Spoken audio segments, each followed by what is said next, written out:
Üçüncü sarrafını sağlığa ruhsat et.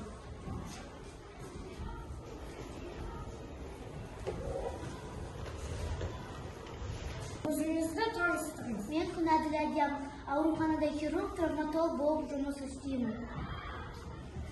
Сіз Жадина ханымды 2024 жылдың 10 тамызында ауруханада қабылдаған дәрігерсіз бе? Сол күні болған жағдайда айтып бере аласыз ба? Иә, мен қабылдадым. Каубаева пациентін ауруханаға жедел жәрдем жеткізді. Жедел жәрдем жарақатын тазалап, байлап әкелді. Қаны ұзақ тоқтамағандықтан шұғыл көмек көрсетілді. Сүйектеріне зақым келтірілмеді. Басқа да жерлерін тексеріп, қауіптердің жоқ екеніне көз жеткіздік.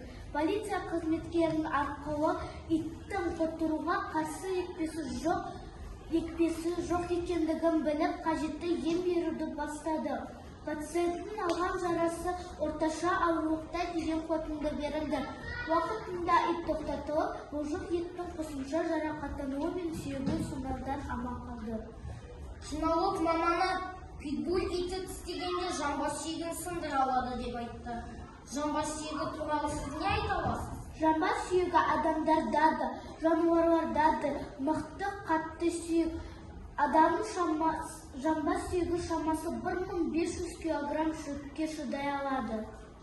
Соңғы сұрағым, иттің тістеу жайлы сіз не айта аласыз? Иттің 5 тістегенінің арасындағы бір тістегені емдеуді қажет етеді. Иттің 50% тістегені ағзаға әртүрлі бактериялар енгізеді. Ит тістегенде міндетті түрде жарақатты жақсап тазалап, дәрігерге көріну қажет. Иттің тістегені құтыру мен сіріспе аурулардан, бұлшық еттердің жарақатына, сүйектерінің сынуынан әкелуі мүмкін.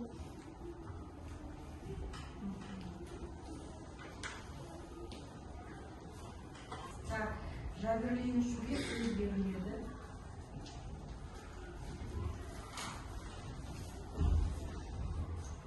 Құрметті сот және де қазылар алқасы, болған қайғылы оқиға жайлы мамандардан және де куәгерлерден естіп отырсыздар. Бұл оқиғаның басты зардап шегуші адамы менмін. Әдеттегі күнделікті серуендеуге шығуының арты осындай үлкен қорқыныш, осындай ауруға апарады деп кім ойлады? Я, мен айқайладым, қаштым. Мен орнымдағы кез келген шошыған адам сондай жағдайға баратын еді. Кез келген адам мен сияқты айғайлап қашатын еді. Бұл аурум ешқашан қоймайды менің. Көп уақыт өтсе де әлі ауырады. Сол иттің тістері менің әлі аяғымда, соның іздері тұр әлі де. Оны кетіру үшін әлі алда маған тағы да операция қажет. Мен өте қатты қорқып қалдым. Сол қорқынышыммен күресу үшін әлі де талай психологпен жұмыс атқаруым қажет. Ал ішіме жасаған уколдардай өте қатты ауыртып жүр. Мен жауап берушілерді қатаң жазалауларыңызды өтінемін. Осындай заңға бағынбау болмасын. Бұл итті ұйықтату қажет. Жауап берушіге сөз берейік. Сізден кешірім сұраймыз. Осындай оқиғаның өздерін айтып отырмыз. Әрине, біздің басқа адамға осындай жарақат істеуге мақсатымызда болған жоқ. Біздің іспеттіміз 3 жылда бір-бірдегі адамды істегеніміз. Мұндай жолды біз көп қоймадық. Яғни біз кінәліміз. Заң бойынша жауап беруге қажетті айыппұлды сіздің медицина шығыстарыңызды төлеуге дайынбыз. Барлық қолдауды береміз. Өтініш, бізге қалдырыңыздар.